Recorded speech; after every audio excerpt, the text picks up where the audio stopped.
Why do we fight wars? This question echoes throughout human history, shaping our past and dictating our future. To answer this, let's journey back to the dawn of warfare. In the annals of human history, the earliest recorded conflicts date back to ancient civilizations such as Egypt and Mesopotamia. These societies, though separated by vast deserts and mighty rivers, shared a common thread: warfare. But why did these early civilizations, so rich in culture and knowledge, resort to such violent means? The answer, as it turns out, is as old as humanity itself: survival, the need to secure resources, the desire to expand territory, and the hunger for power. These were the driving forces behind the wars of old. In an era where the concept of diplomacy was yet to be fully formed, brute force often took precedence. In ancient Egypt, for instance, pharaohs led their armies into battle, seeking to secure the fertile lands around the Nile. Similarly, in Mesopotamia, city-states clashed over the lush valleys between the Tigris and Euphrates rivers. These conflicts, fought with rudimentary weapons and primitive tactics, were nonetheless brutal and devastating. Wars were not just about survival, though. They were also about dominance. Victory in battle signified power and might, both of which were highly coveted. To rule was to fight, and to fight was to rule. This concept was deeply ingrained in the psyche of these early civilizations, shaping their politics, culture, and way of life. As these societies grew and evolved, so too did their methods of warfare. From simple clubs and spears, they moved to chariots and bows, signaling the start of a military arms race that continues to this day. Yet, the reasons for war remained largely the same: resources, territory, and power. Thus, the seeds of war were sown in our early history, driven by the desire for survival and dominance. With the rise of empires came a new era of warfare. This was a time when the world was painted in broad strokes of conquest and resistance, where the clash of steel and the strategy of generals dictated the fate of nations. The Persian Wars, spanning from 599 to 449 BC, marked a significant shift in the dynamics of warfare. These conflicts between the Persian Empire and the city-states of Greece were not just about territorial expansion, they were also a clash of cultures and ideologies. The Greeks, despite their internal squabbles, united under a shared identity, demonstrating that a common cause could be a powerful catalyst in warfare. Later, we saw the Punic Wars, a series of 3 wars fought by the states of Rome and Carthage. These wars, stretching over a century, were a defining moment in the Roman Empire's history. They showcased Rome's relentless pursuit of expansion and its ability to adapt and overcome in the face of adversity. The Punic Wars ended with the complete destruction of Carthage, a stark illustration of Rome's might and the brutal reality of warfare. No discussion of this era would be complete without mentioning Alexander the Great. His swift and strategic conquests stretched from Greece to Egypt and as far east as India. Alexander's campaigns demonstrated how a charismatic and strategic leader could utilize warfare to forge one of the largest empires the world has ever seen. Lastly, let's not forget the Roman Empire's own conquests, which expanded their territory across the European continent and into Africa and the Middle East. The Romans used warfare not just as a means of expansion, but also as a tool for cultural domination. They would incorporate the conquered peoples and their cultures into their own, creating a diverse and expansive civilization. Empires rose and fell, and warfare evolved, becoming a tool for expansion and cultural domination. It's a testament to the enduring and transformative power of warfare, shaping not just territories but cultures, societies, and the course of history itself. As we move into the Middle Ages, warfare undergoes a radical transformation with the advent of gunpowder. This period, spanning roughly from the 5th to the 15th century, was a time of profound change in the art of war. Gunpowder, first discovered by Chinese alchemists in their quest for the elixir of life, emerged as a game-changer on the battlefield. The destructive power of this new weapon was first harnessed in the form of the cannon, a terrifying spectacle of smoke and thunder that could tear through castle walls and shatter the morale of opposing forces. The Crusades, a series of religious wars, were among the first to feel the impact of gunpowder weaponry. These conflicts, waged between the Christian and Muslim worlds, saw the introduction of primitive hand cannons and explosive grenades. In the face of such firepower, traditional forms of warfare had to evolve. The 100 Years' War, a long and bitter conflict between England and France, further demonstrated the devastating potential of gunpowder. The English longbow, once the king of the battlefield, found itself outmatched by the cannon's destructive force. This was a clear sign that the age of gunpowder had arrived. With gunpowder came the shift from cavalry to infantry. The mounted knight, once the pride of medieval warfare, was gradually replaced by foot soldiers armed with gunpowder weapons. The power balance on the battlefield was shifting, and the nature of warfare was being fundamentally altered. The rise of sieges was another major development during this period. Castles, once thought invincible, were now vulnerable to the destructive force of cannon fire. This led to a change in defensive architecture, with castles becoming increasingly complex and fortified to withstand the onslaught of gunpowder weaponry. The Gunpowder Revolution marked a turning point in warfare, changing the battlefield forever. The advent of gunpowder didn't just transform the way wars were fought, it revolutionized the very concept of power, marking the end of an era and the beginning of a new age in the history of warfare. The Industrial Revolution not only transformed societies, but also the nature of warfare. This seismic shift in technology and industry irreversibly altered the landscape of battle, introducing new means of communication, transport, and brutal, deadly strategies. Let's take a journey back to the mid-19th century, to the American Civil War. This was one of the first industrial wars, where the power of factories, railways, and telegraphs became strikingly evident. Railways, these iron veins of the industrial world, were used for swift transportation of troops and supplies, turning the tide of multiple battles. The telegraph, a shimmering marvel of the era, allowed for rapid communication between far-flung units, making coordinated tactics feasible over vast distances. But the industrial age didn't stop its relentless march there. It proceeded to shape one of the most devastating conflicts in human history, World War I. This was a war on a scale never seen before, consuming entire nations in its deadly embrace.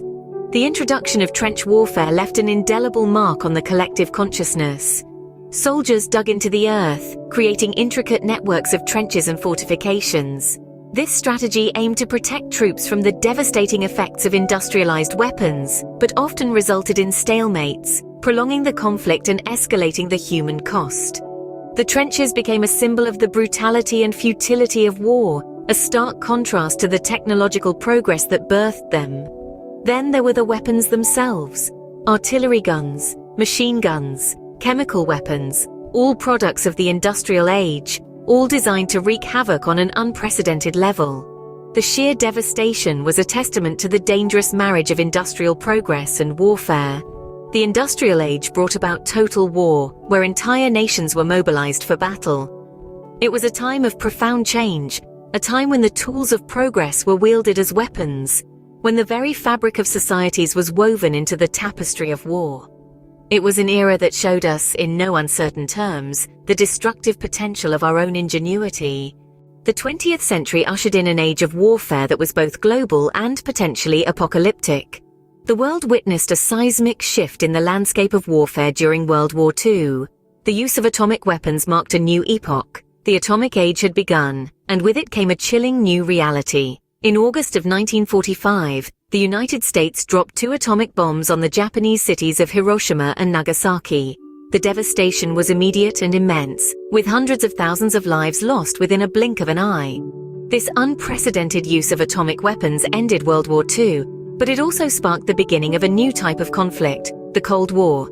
This was a war not fought on battlefields, but in the shadows of espionage and the halls of political power.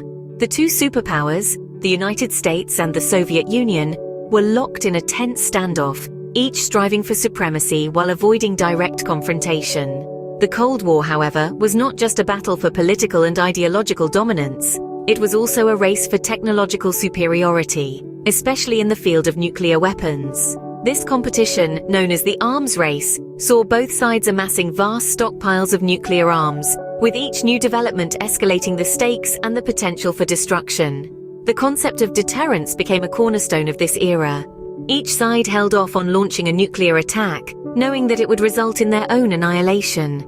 The doctrine of mutually assured destruction, or MAD, was a grim but effective deterrent. The world was held in a precarious balance, with the threat of nuclear war looming over every decision. The Atomic Age and the Cold War created a new paradigm of warfare, one that was global in scope and had the potential for apocalyptic destruction. The power to annihilate entire cities, even entire nations, was now a reality, and the world had to grapple with the horrifying implications of this power. The Atomic Age and the Cold War highlighted the terrifying potential of war, with the power to annihilate humanity itself. As we step into the 21st century, warfare continues to evolve. Gone are the days of traditional battlefields. The face of conflict is changing, and so are the strategies used to engage in it. Battles are no longer confined to physical locations, but have expanded into the virtual world. This shift towards unconventional warfare has led to the rise of new forms of combat like cyber warfare. Cyber warfare is no longer a thing of science fiction. It's a reality of our interconnected world. Digital attacks have the power to cripple infrastructure, disrupt economies, and sow discord. The battlefield is not just on land, sea, or air, but in the data centers and broadband networks that connect us all. Alongside this shift, we're also seeing the increasing use of drones in warfare. These unmanned aerial vehicles can carry out precision strikes with minimal risk to human life. They allow for a new kind of detached, remote warfare where the trigger can be pulled from thousands of miles away. But perhaps the most significant development on the horizon is the potential use of artificial intelligence in warfare. AI has the potential to revolutionize warfare, with autonomous weapons systems that can make decisions without human intervention. This isn't just about robots on the battlefield, but about intelligent systems that can strategize, adapt, and respond in real time. As we look to the future, the nature of threats is changing. We're moving from a world where strength was measured in tanks and soldiers, to one where it's measured in technological prowess. The concept of peace through strength is evolving too. It's no longer just about having the biggest army, but about having the most advanced technologies and the ability to defend against digital threats. From the dawn of civilization to the present day, war has shaped our world. But as we look to the future, one can't help but wonder, can we break this cycle?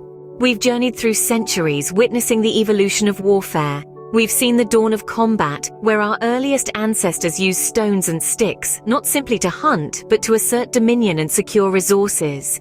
We've observed the birth of strategy and organization in warfare during the Age of Empires, where the desire for expansion and control fueled large-scale conflicts across continents. We then moved into the Middle Ages, an era marked by the gunpowder revolution. This period shifted the dynamics of war, introducing destructive power on a scale previously unimaginable. Castles and knights, once symbols of invincibility, were rendered obsolete in the face of this game-changing technology. The age of industrial war followed, where rapid industrialization and technological advancements brought forth a new era of mechanized warfare. The world witnessed the horrors of global conflicts, causing unprecedented destruction and loss of life. Yet it was also a time when we saw the emergence of international laws and conventions aimed at regulating warfare and protecting civilians. Then came the Atomic Age and the Cold War, a period defined by the looming threat of nuclear annihilation. The grim reality of mutually assured destruction forced nations into a tense standoff, where wars were fought not on battlegrounds but in the realms of ideology and espionage. Finally, we've arrived at modern warfare and glimpsed into the future. Today, conflicts aren't just fought on land, sea, or air, but also in cyberspace. As technology continues to evolve, so does the nature of warfare, raising new ethical and moral dilemmas. Our journey highlights the myriad reasons why wars are fought. For resources, power, ideology, or even fear.